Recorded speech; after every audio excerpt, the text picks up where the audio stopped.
Merci d'avoir fait choix de la télévision Pacifique pour vous informer. Voici le sommaire de l'actualité. Le chef de gang de Cité Soleil, dénommé Ti Ougan, serait assassiné par balle à la mi-journée de vendredi par des individus circulant à moto dans la commune. Au bicentenaire, les bandes armées tiennent toujours la dragée route aux autorités policières. Elles ont à nouveau détourné vendredi un véhicule assurant le transport en commun.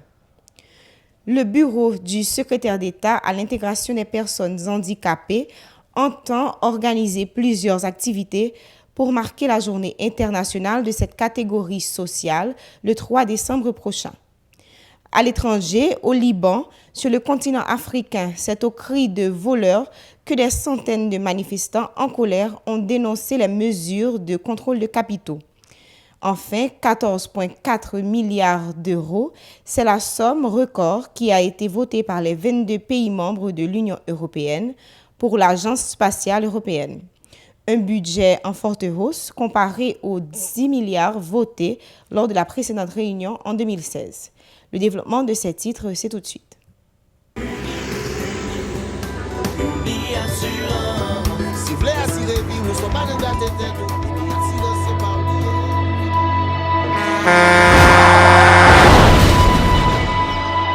En général, moun pa reme pran assurance. Yo considéré que son l'argent rejeté. Et pourtant, l'argent assurance te doué dans budget ou à côté l'argent kayak, l'argent manger. Li là pour les deux traverser un mauvais pas. Gardez tout à côté ou ouais comment gros problème qu'on entre sur monde sans attendre. Mandez Dieu pardon, ça qu'arrive au tout. Une assurance dit ou précaution pas capon. Les malheurs arrivés, les faux amis flair saison a fait comme si on pas de jambe connaît. Une assurance après ta faire pour le jour, continuer vivre la vie quitter ce coup là dans main nous. Une assurance. Vivez en toute assurance. Merci d'être encore avec nous. Le développement des grands titres, c'est tout de suite. Le chef de gang de Cité Soleil, dénommé Ti Ougan, serait assassiné par balle à la mi-journée par des individus circulant à moto dans la commune. Il serait tué moins de 24 heures après avoir procédé à l'inauguration d'un restaurant et d'un hôtel à Cité Soleil. Au bicentenaire, des bandits ont à nouveau détourné un minibus à la mi-journée du 29 novembre pour le séquestrer au village de Dieu, la base du gangster Arnel Joseph, aux mains de la police depuis quelques mois. Des passagers se trouvaient à bord de ce véhicule qui assurait le transport en commun. Des adolescents lourdement armés auraient commis ce forfait, a-t-on appris.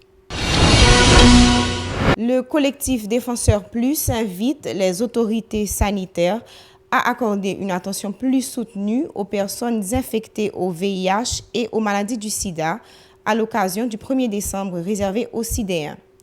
Lors d'une conférence de presse vendredi, les responsables de l'organisation conseillent aux citoyens et citoyennes de se faire dépister en vue de se prémunir contre le VIH-Sida.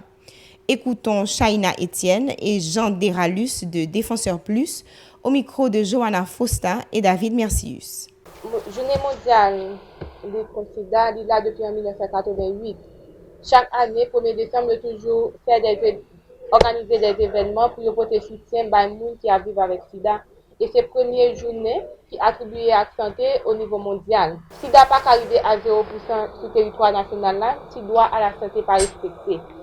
Si l'État haïtien ne prend pas en considération la santé de chaque jeune monde, donc, les gens continuent malades et ils n'ont pas jamais de bons soins pour aller mieux. Nous-mêmes, dans le collectif Défenseurs Plus, nous avons rappelé à l'État haïtien que c'était un État parti au moment de la rédaction de la Déclaration universelle des droits de l'homme. Demander l'État haïtien non seulement pour garantir la question droit à la santé population, mais la question droit à la santé, mais c'est prévention en termes de mortalité infantile, encore série de maladies que qu'a développé la population pour l'État faire en sorte que vous mettez bon soin de santé pour la population. Nous recommandons à l'État haïtien dans la politique publique pour lui prendre engagement pour lui faire matérialiser cette question de droit à la santé. Parce que ce n'est pas en faveur, les prendre taxe population.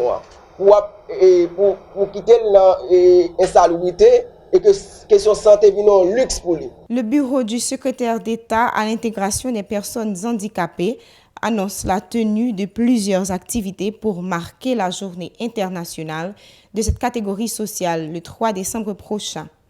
Un atelier sur les droits des citoyens est notamment prévu pour l'occasion, annonce le secrétaire d'État Gérald Auriol, qui a dressé un bilan satisfaisant de ses travaux à la tête de l'institution.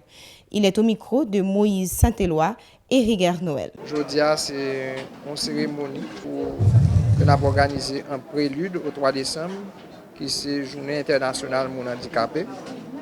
Et année ça qui a célébré en Haïti autour du thème Corée participation sociale mon handicapé, c'est Corée capacité pour agir.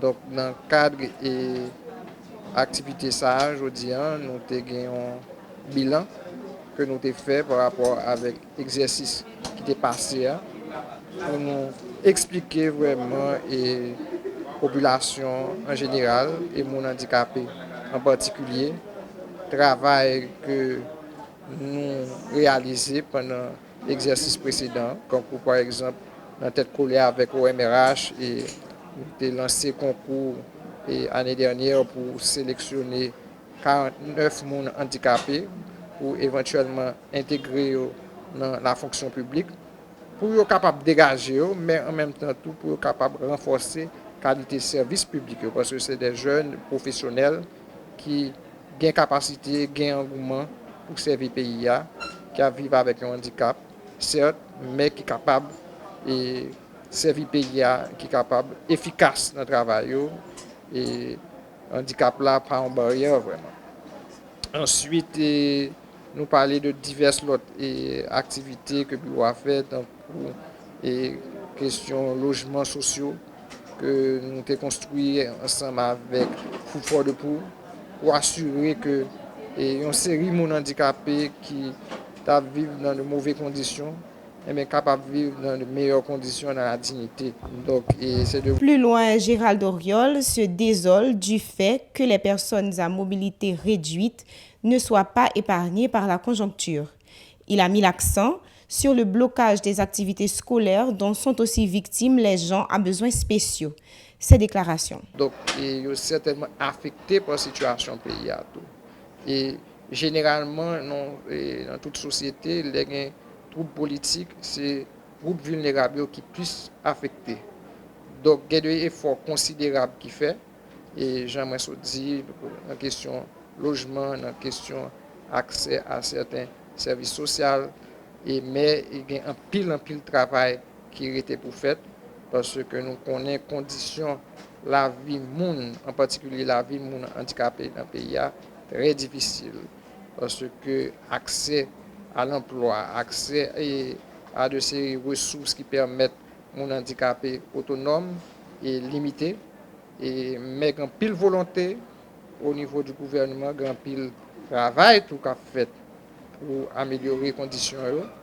Donc petit, il y a des étapes qu'a franchi, nous avons continué à renforcer l'initiative structurelle, mais en même temps nous avons essayé de lancer des initiatives à impact rapide pour répondre à besoins population. La plateforme des organisations haïtiennes de droits humains déplore les nombreux cas d'agressions sexuelles dont sont victimes la gente féminine au cours de cette période. Le secrétaire exécutif de cette structure, Alermi Pierre Villus, condamne par ailleurs les brutalités policières au cours des manifestations contre le pouvoir en place. Le militant de droits humains s'insurge également contre les individus qui sont retranchés derrière des barricades pour défendre leurs intérêts mesquins. Alermi Pierre Villus au micro de Sherline Murat et David Mercius. Nous devons profiter pour non seulement appuyer le mouvement diverses organisations femmes à fait dans le pays pour couper violence sous forme, pour exprimer solidarité non par rapport avec la bataille organisation menée, parce que nous croyons et bataille pour couper violence sous forme, c'est bataille doit tout le monde. Et nous déplorer, tout dénoncer. Ça fait 17 novembre 2019 là, dans la prison et Gonaïve, côté des détenus femmes subissent des viols collectifs. Donc, il y a des viols et des violences qu'a fait dans la société et particulièrement sous femmes. Nous avons songé viol qui était fait sur une série d'étudiants. Nous profitons de dénoncer. Valéricio a fait massacre dans Riel Vaillant. Nous fait massacre dans Riel Vaillant sur une population qui était en ligne pour aller voter changement. Il y a gagné environ 34 personnes qui mourent et plusieurs dizaines d'autres qui blessés. Donc, nous voulons rappeler l'événement ça. Et qui c'est un événement important pour comprendre et violence, répression, l'État a fait sur la population à chaque fois il y a revendiqué changement. Et nous profitons pour nous dénoncer répression, pouvoir a fait journée aujourd'hui. Effectivement, nous déplorer et dénoncer tout mauvais comportement de monde des barricades capable de gagner. Que ce soit un monde capable de dire prendre affaire monde ou bien faire violence, nous dénoncer toute violence et nous demandé à ce que en tout cas ils prennent des dispositions pour éviter des barricades et produire ou bien reproduire dans le mouvement qui gagne journée aujourd'hui à capoter des revendications qui justes. Et ça au cap fait des barricades, c'est des bagages qui contraires à la nature mouvement qui est là. Restez avec nous pour les informations internationales. Passons maintenant à l'étranger. Au Liban, une nouvelle manifestation devant la Banque centrale du Liban à Beyrouth. C'est au cri de voleurs que des centaines de manifestants en colère ont dénoncé les mesures de contrôle de capitaux. En place depuis plusieurs semaines, ces mesures pourraient être entérinées par les députés. Pour les Libanais, cela signifie plus de transferts de capitaux possibles à l'étranger et des retraits d'argent limités. Tout cela pour protéger la monnaie et le système financier, alors que le pays surendetté est au bord de l'effondrement économique. Il y a 47 jours que ce mouvement populaire a commencé, le Premier ministre a démissionné et les manifestants réclament le remplacement de toute l'élite politique du pays. Plutôt pacifique jusque-là, la contestation devient violente. Ces 4 dernières nuits, des affrontements ont éclaté avec les forces de l'ordre et des arrestations ont eu lieu. Pour finir, 14,4 milliards d'euros, c'est la somme record qui a été votée par les 22 pays membres de l'Union européenne pour l'Agence spatiale européenne. Un budget en forte hausse comparé aux 10 milliards votés lors de la précédente réunion en 2016. Ce budget destiné à financer les nouveaux programmes spatiaux sur une durée de 3 à 5 ans atteint une somme inégalée depuis la fondation de l'organisation intergouvernementale en 1975. Avec ce budget record, l'Europe entend rester un géant de l'espace face à la montée en puissance de la Chine et des États-Unis. Merci de rester fidèle à la télévision Pacifique. Suivez-nous sur Facebook, Twitter, Instagram et YouTube. Ou encore, si vous êtes à Bahamas, suivez-nous sur Cable Bahamas, chaîne 384. C'est la toute fin de ce journal. Restez branchés pour la suite de la programmation.